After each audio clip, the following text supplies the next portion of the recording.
오늘도 하나님을 예배하러 오신 여러분들에게 하나님이 그 은혜와 복을 주시기를 축복합니다. 지금 우리는 신냉전 시대를 맞이하고 있습니다. 러시아와 우크라이나 간의 전쟁, 또 이스라엘과 하마스의 전쟁으로 촉발된 위기감은 각국마다 국방비를 정액하고 무기를 구매하고 생산을 중단했던 무기 공장을 다시 가동하려고 하는 이런 모습들을 우리에게 보여주고 있습니다.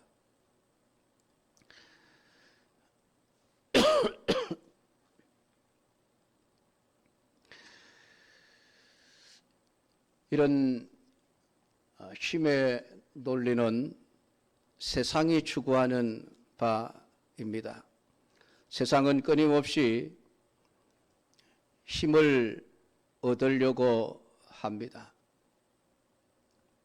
왜냐하면 힘이 이 세상에서 모든 것을 소유할 수 있게 하는 그러한 능력이 되기 때문입니다.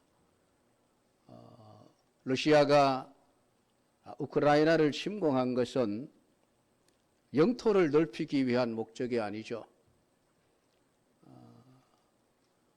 유럽과 국경을 맞대고 있는 러시아로서는 항상 적대국인 그 유럽 국가들이 늘 위험 요소로 작용할 수밖에 없습니다.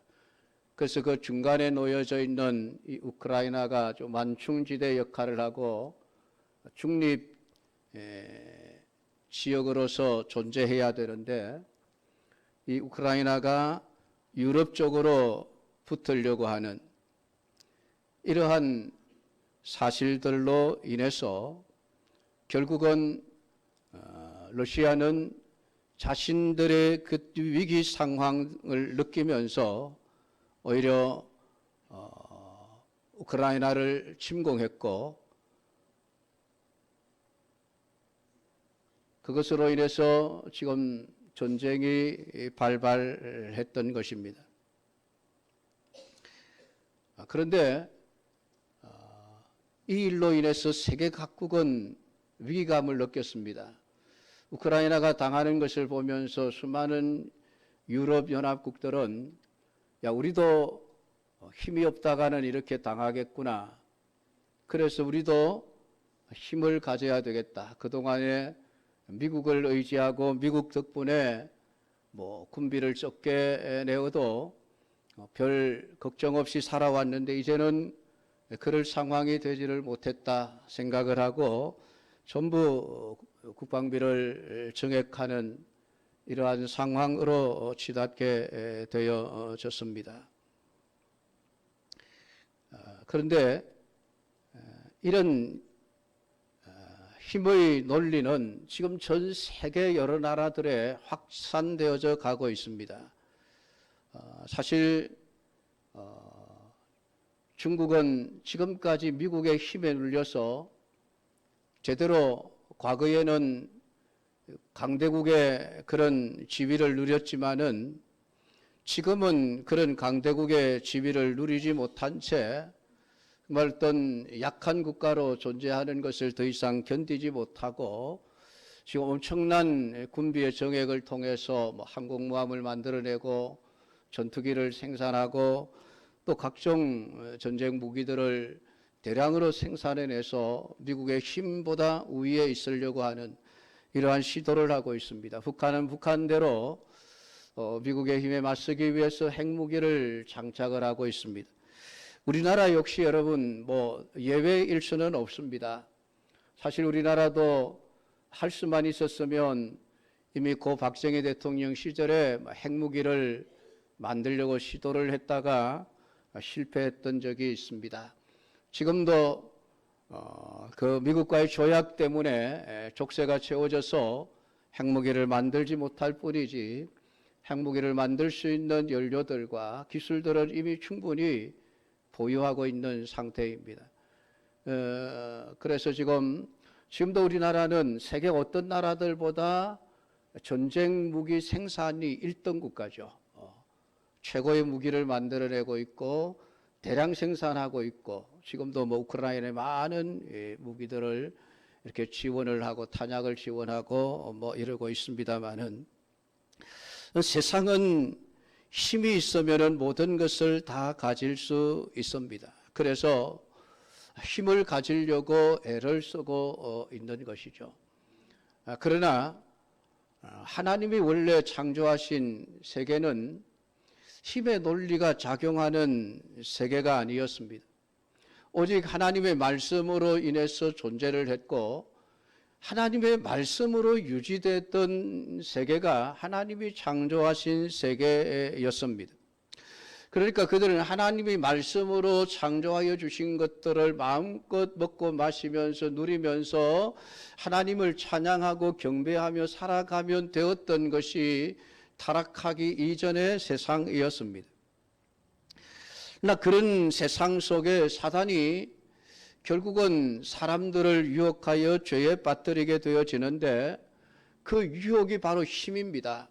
너희들 하나님과 같은 존재가 되고 싶지 않느냐라는 유혹이었습니다. 하나님처럼 될 수 있다는 이 유혹은 곧 하나님과 맞짱 뜰 수 있는, 하나님과 대등한 존재가 될 수 있다는 유혹이었습니다. 곧 힘없는 인간이 힘을 갖추게 되는 그러한 유혹이었던 것입니다. 결국은 그 유혹에 넘어져서 하나님이 주신 은혜로 살기보다는 힘을 추구하는 세상으로, 인간으로 타락해 버렸던 것입니다. 그 이후로 세상은 그 아담의 형상을 따라서 힘으로 살아가는 세상이 되어져 버렸습니다. 대표적인 인물이 가인입니다.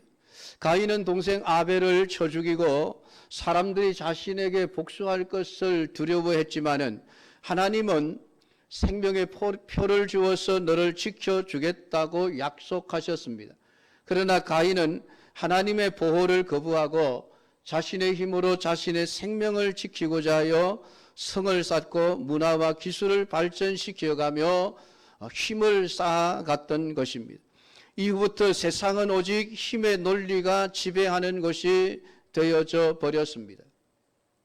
그러나 하나님은 인간이 스스로 힘을 가지려는 것을 싫어합니다. 왜냐하면 힘을 가지게 되면 제일 먼저는 하나님을 필요로 하지 않게 됩니다. 두 번째는 그 힘을 가지고 죄와 악을 행하기 때문입니다.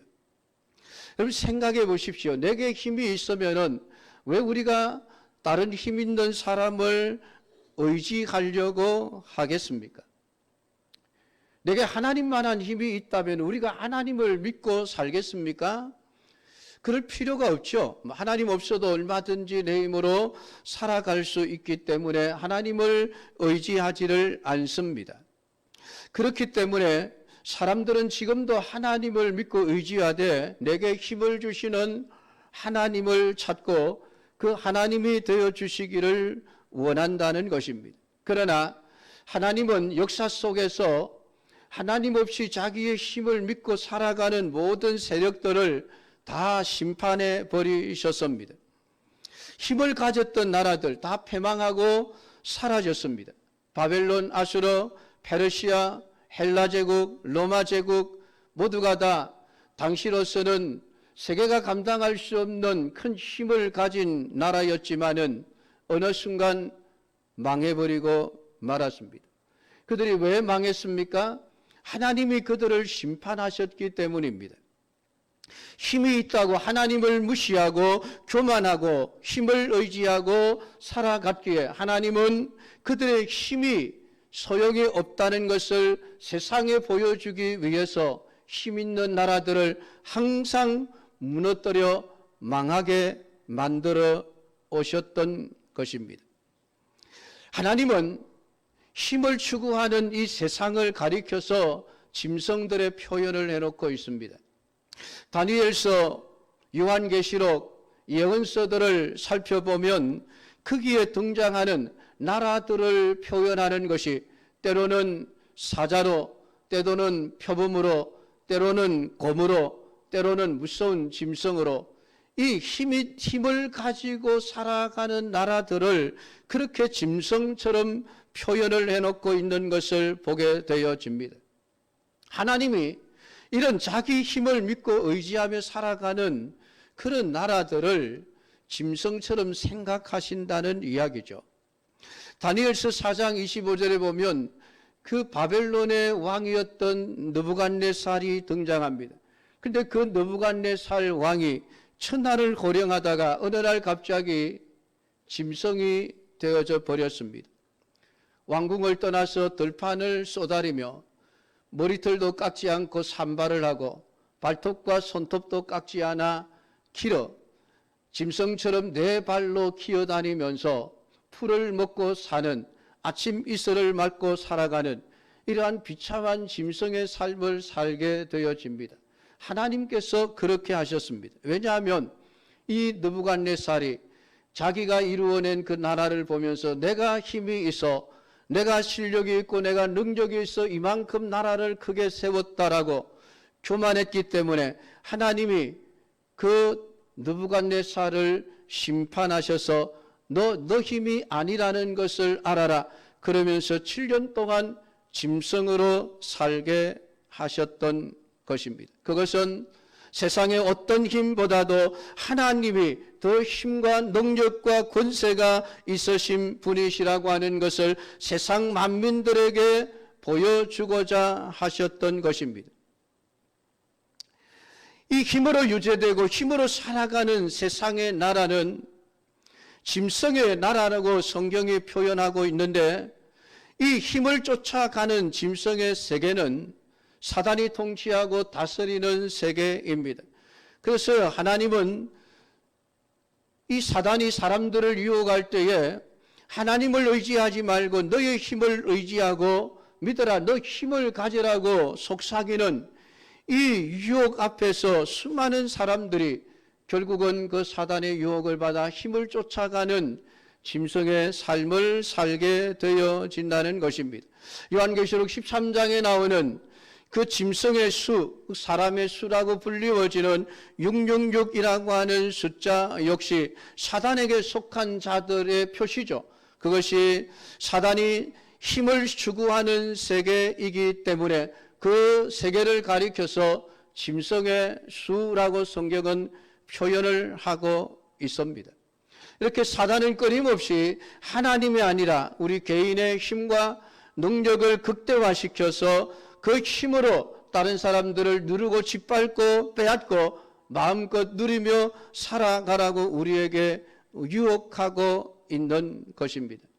사랑하는 성도 여러분, 오늘 힘을 싫어하시는 하나님과 힘을 가지라고 속삭이는 그 사단의 유혹 앞에 과연 여러분들은 무엇을 추구하며 살아가십니까? 그래, 내게는 힘이 필요 없어. 하나님이 나의 힘이시고 하나님이 나의 능력이시니까 나는 힘이 없어도 돼. 그렇게 생각하며 믿음으로 살아가십니까? 시편을 읽어보면 믿음의 사람들은 언제나 그러했습니다. 자신의 힘 있는 자가 되려고 하는 것이 아니라 하나님이 나의 힘이십니다. 하나님이 나의 도움이시고 하나님이 나의 능력이십니다. 언제나 그것을 믿고 그래서 하나님을 의지하는 삶을 살아내었던 사람들입니다. 그러나 사단은 오늘도 사람들의 귀에 속삭입니다. 아니야, 네가 힘 있는 자가 되어야 돼. 세상을 봐라. 힘없는 자들은 빼앗기고 억울함을 당하고 원하는 것도 얻고 누리지 못한 채 비참한 삶을 살아가고 있지 않느냐. 힘 있는 자가 되어야 돼. 무슨 수단을 사용하든 네가 힘 있는 자가 되어야만 세상의 모든 것을 누릴 수 있단다. 힘을 가져라 라고 추구하고 있는 것입니다. 여러분은 무엇을 원하며 살아가십니까? 오늘 여러분에게 힘이 없음을 한탄하면서 한숨 쉬며 살고 있는 것은 아닙니까? 하나님을 믿고 하나님을 의지한다고 하면서도 여전히 내가 세상에서 힘을 가진 자, 권력을 가진 자 되는 것을 바라고 있는 것은 아닙니까? 사람들은 병거나 말을 의지하지만은 우리 믿음의 사람들은 여호와 우리 하나님의 이름을 자랑하며 살아가는 자가 되어야 합니다. 그렇게 오늘 성도들이 주님께 원하는 것은 내게 힘을 달라고 하는 것이 아니라 내가 끝까지 하나님을 믿고 의지할 수 있는 믿음의 사람이 되게 해달라고 기도해야 한다는 것입니다. 오늘 본문은 우리 예수님께서 겟세마네 동산에서 기도하시고 하시고 난 이후에 일어난 사건에 대한 기록입니다. 겟세마네 동산에서 무엇을 기도했습니까? 하나님 뜻대로 십자가에 죽겠습니다. 그 결심을 했던 기도가 겟세마네 동산의 기도였습니다. 그러니까 지금 예수님은 자신을 잡으러 오는 대제사장의 무리들, 로마 군인들의 무리들에 대항하여 싸우고자 하는 마음이 1도 없었다는 것입니다. 그런데 오늘 가룟 유다가 큰 무리들과 함께 예수님을 잡기 위해서 왔는데 그들 손에는 칼과 뭉치가 들려 있었다고 표현을 하고 있습니다. 뭉치라고 하는 것은 나무 방망이라고 생각을 하시면 됩니다. 육각 옛날에 포졸들이 조선시대의 포졸들이 들고 다니던 무기였죠. 적을 제압하기 위해서 사용했던 무기였습니다. 이 금과 뭉치는 힘의 상징입니다. 권력의 상징인 동시에 물리적인 힘이기도 합니다. 오늘 이들이 예수님을 잡으러 오실 것을 예수님은 알고 계셨습니다. 이들이 칼과 뭉치를 가지고 예수님을 잡으러 온 이유는 강도를 잡으려는 생각을 하고 있었기 때문입니다. 예수님을 강도라고 생각한 것입니다. 예수님을 위험인물로 지정을 하고 예수님과 대항하여 싸울 준비를 하고 지금 그들은 칼과 뭉치를 가지고 예수님을 찾아 나왔던 것입니다. 예수님이 반항하면 여차없이 칼을 쓰고 뭉치를 써서 힘으로 예수님을 제압하여 끌고 가려고 하는 그런 생각으로 그들은 칼과 뭉치를 가지고 예수님을 잡으러 나왔던 것입니다. 그러나 오늘 예수님은 그들을 대항하기 위해 어떤 준비도 하지 않으셨습니다. 사실 우리 예수님을 체포하는 데는 칼과 뭉치가 필요가 없었습니다. 왜냐하면 예수님은 잡히실 것을 각오하셨기 때문입니다. 십자가에 죽으실 것을 이미 작정하고 결심하셨기에 그들이 원하는 대로 순순히 잡혀가실 생각이었습니다. 그럼에도 불구하고 오늘 그들은 예수님을 마치 강도처럼 생각하면서 칼과 뭉치를 가지고 힘으로 예수님을 제압하고자 이렇게 예수님 앞에 나왔던 것입니다. 그때에 예수님의 제자 중 한 사람이 칼을 빼어서 대제사장의 종을 쳐 그 귀를 떨어뜨렸다고 기록을 합니다. 요한복음 18장에서는 이 칼을 뺀 사람은 베드로요, 귀가 떨어진 사람은 말고라는 사람이라고 이름을 밝혀놓고 있는 것을 보게 되어집니다. 베드로로서는 자신의 스승인 예수님을 잡아가려고 하는 사람들을 그냥 순순히 내어줄 수가 없었습니다. 마침 자신의 손에 들려 있었던 칼로 대항하고자 했던 것입니다. 힘에는 힘이라는 방식을 내세운 그 베드로에게 예수님은 놀라운 말씀을 하십니다. 네 칼을 도로 칼집에 꽂아라. 칼을 가지는 자는 다 칼로 망한다 라는 말씀을 하셨습니다. 힘을 힘으로 대항하는 것이 아니라 칼을 칼로서 대항해서는 안 된다라고 말씀을 하고 있습니다. 언젠가는 힘을 사용하고 힘을 믿고 살아가는 사람들은 그 힘에 의해서 결국은 망하게 되어질 것이라고 말씀을 합니다. 역사가 그것을 증명해 주고 있습니다. 아수르는 바벨론이라고 하는 또 다른 힘에 의해서 망해버렸습니다. 바벨론은 메대와 페르시아라고 하는 또 다른 힘에 의해서 망해버렸습니다. 페르시아 제국은 헬라라고 하는 또 다른 힘에 의해서 망해버렸습니다. 헬라 제국은 로마라고 하는 또 다른 힘에 의해서 망해버렸고 로마 역시 또 다른 힘에 의해서 망해버렸습니다. 세상은 끊임없이 우리에게 칼로 흥한 자는 칼로 망한다는 사실을 명백하게 보여주고 있습니다. 그럼에도 불구하고 어리석은 사람들은 깨닫지를 못합니다. 힘이 있으면 잠시 동안 누릴 수 있는 그 모든 부귀영화 권력들을 보면서 또다시 힘을 가지려고 하는 그러한 유혹에 빠져 살아가고 있는 것입니다. 힘은 결국 그들을 망하게 하는 원인이 되어집니다. 왜냐하면 결국은 그 힘은 하나님을 대적하게 하고 하나님은 그 힘을 멸망시켜 버리시기 때문입니다. 오늘 예수님은 말씀합니다. 내가 힘이 없어서 붙잡혀가는 것이 아니다. 지금도 말 한마디면 12군단 더 되는 천사를 내가 불러서 저들을 순식간에 다 썰어버릴 수 있다. 그렇지만 저들의 힘 앞에 나도 힘으로 대항하려고 하는 것은 아니다. 왜냐하면 하나님의 말씀이 이루어져야 하기 때문이라. 하나님의 뜻이 이루어져야 하기 때문이라. 성경에 기록된 말씀들이 성취되어야 하기에 나는 힘이 있지만은 힘을 사용하지 않고 힘없는 약한 자로서 저들에게 붙들려 간다라고 말씀을 하고 있습니다. 사랑하는 성도 여러분, 오늘 이 세상이 왜 힘으로 예수님을 이렇게 잡아가려고 했습니까? 왜 힘으로 예수님을 죽이려고 했습니까? 그들은 복음이 더 이상 전해지지 못하도록 막기 위해서였습니다. 오늘 예수님이 오셔서 증거하신 하나님 나라의 그 생명의 말씀들이 더 이상 다른 사람들에게 증거되지 못하도록 막기 위해서 오늘 대제사장들, 무리들은 로마의 권력의 힘을 빌어서 오늘 예수님을 힘으로 없애버리고 예수님이 하고자 하는 일을 막고자 했던 것입니다. 그러나 여러분, 칼로는 해결할 수가 없었습니다. 힘으로 밀어붙였지만은 오히려 복음은 지금 더 세상의 땅끝까지 증거되었을 뿐만이 아니라 수많은 사람들이 복음을 통해서 영생을 얻고 생명의 길을 걸어가고 있지 않습니까?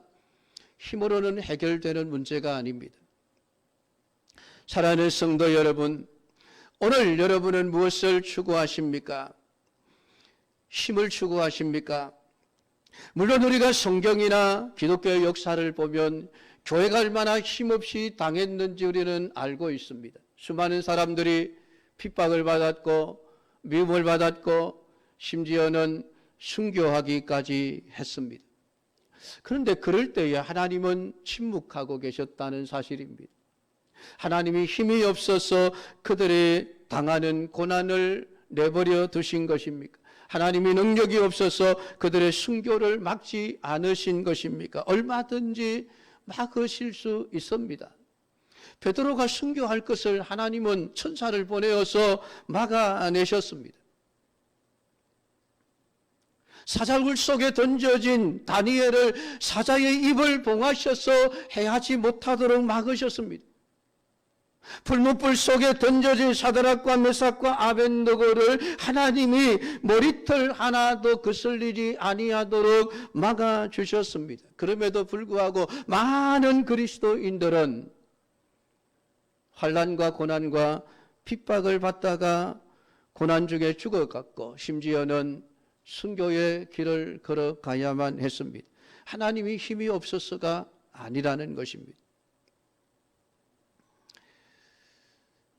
그것은 하나님께서 우리에게 최후의 승리를 안겨주시기 위해서 잠시 동안 우리를 힘없는 자로 내버려 두시기 때문에 그렇습니다.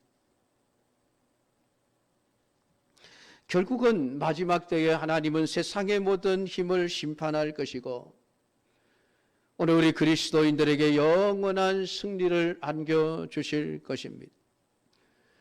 아무리 세상의 힘이 크고 강하다 할지라도 그것이 지금 무소불위의 권력을 가지고 하고 싶은 대로 마음껏 휘두르며 사는 것 같을지라도 하나님이 마음만 먹으면은 하나님의 힘 앞에 결국은 다 무너질 것입니다. 성경은 우리에게 그 하나님의 힘을 믿고 살아라 우리에게 말씀하고 있습니다.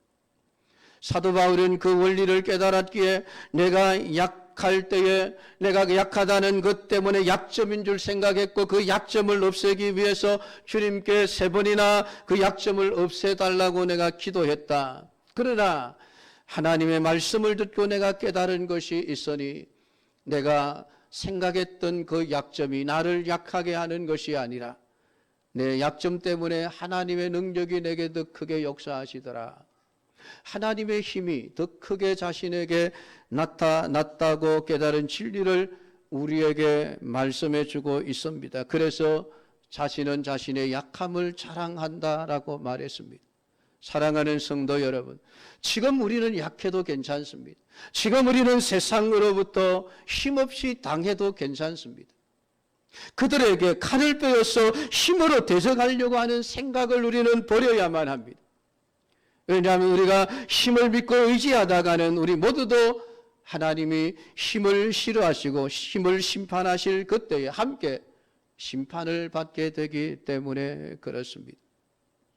지금 예수님이나 예수님의 제자들이나 힘을 앞세우고 예수님을 잡으러 온 자들 앞에 힘없는 자로 서 있습니다. 얼마나 힘이 없었는지 제자들이 다 예수님을 버리고 도망할 정도였습니다. 그렇게 약한 자들이었습니다. 그럼에도 불구하고 하나님은 그들을 통하여 세상을 복음으로 정복해 버리셨습니다. 이것이 진정한 하나님의 힘이라고 하는 것입니다. 사랑하는 성도 여러분, 하나님의 나라가 어떤 나라인가를 보여주기 위해서 오늘 예수님은 세상의 힘 앞에서 힘없이 끌려가 죽으셨습니다. 하나님의 나라는 힘의 나라가 아니라 의의 나라요, 희생과 사랑과 섬김과 겸손과 헌신의 나라가 하나님의 나라이기 때문에 그렇습니다. 오늘 우리가 하나님 나라의 백성이라고 한다면 이 땅 위에서 힘을 가지고 행세하며 살아가는 삶을 살려고 할 것이 아니라 의를 이루기 위한 삶을 살아내어야 하니 지금보다 더 사랑하는 삶을 살아야 합니다. 지금보다 더 희생하는 삶을 살아야 합니다. 지금보다 더 섬기는 삶을 살아야 하고 지금보다 더 낮아지는 삶을 살아야 합니다. 그렇게 될 때에 거기에 하나님의 더 큰 능력의 역사가 일어나기 때문인 것입니다. 아니 목사님 그렇게 살면 억울해서 어떻게 삽니까? 맞습니다. 억울합니다. 그러나 억울하게 살아야 합니다. 그게 신자의 삶입니다. 우리의 억울함은 지금 해결하는 것이 아니라 마지막 때에 우리 예수님이 오셔서 해결해 주실 것이기 때문입니다. 오늘 자신의 약한 모습을 보면서 낙심하지 마시고 좀 억울함을 당할지라도 하나님께서 모든 것을 정리하실 그날을 생각하면서 믿음으로 참고 견디며 살아가시는 성도들이 되기를 축복합니다. 기도하겠습니다.